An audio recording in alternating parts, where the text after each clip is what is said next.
Did you know there is a promise in the Bible for supernatural protection against poisonous epidemic disease, against engulfing ruin, destruction, and serious injury?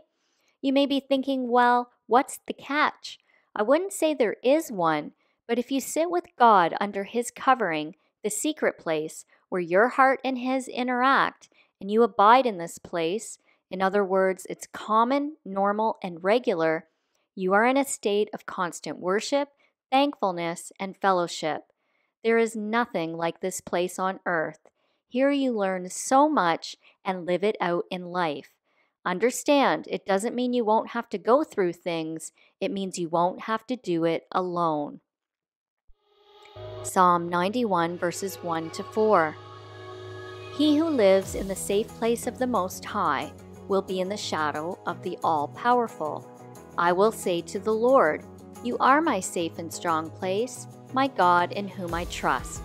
For it is He who takes you away from the trap and from the killing sickness. He will cover you with His wings, and under His wings you will be safe. He is faithful like a safe covering and a strong wall. It's important to note that when we think we have failed or God has failed us, we still need to honor Him through what is going to feel like a valley versus a high mountaintop experience. Remember, He is all-knowing. There is nothing wrong with going to the secret place and asking Him for inside details to help you understand an outcome that may have been disappointing to your expectation. At this point, some of you may be thinking about the martyrs. Yes, some have died and will die for their faith in Jesus, and in many cases their love and death has brought countless to the cross of Christ and salvation. We, though, that are alive must die to an old nature if we have grown up without Christ, or die while we are being raised up by great godly men and women. If you have matured without Christ and then you want to live for Him, eventually every ungodly desire is going to have to perish if you want to fully be alive. I'm referring to all areas and aspects of life: jobs, careers, friendships, thought patterns, how you spend your time and money, how you treat others, what you say, your diet, your location. I think you get the idea. But the good news is, you're not expected to change everything before starting. Again, go to the secret place and your desires will begin to change. Romans 8, verses 12 and 13. Therefore, dear brothers and sisters, you have no obligation to do what your sinful nature urges you to do. For if you live by its dictates, you will die.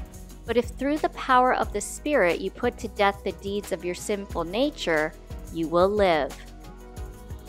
For those of you choosing to raise your children with Jesus Christ, you are teaching them all areas and aspects of life according to the Bible as they grow. They are learning to put ungodly things aside, even when those things appear better and seem more exciting. It's not easy for them at times because their friends may be on a different path. Here's why it's so important for you as parents to stay the course with them. Proverbs 22, verse 6. Start children off on the way they should go, and even when they are old, they will not turn from it.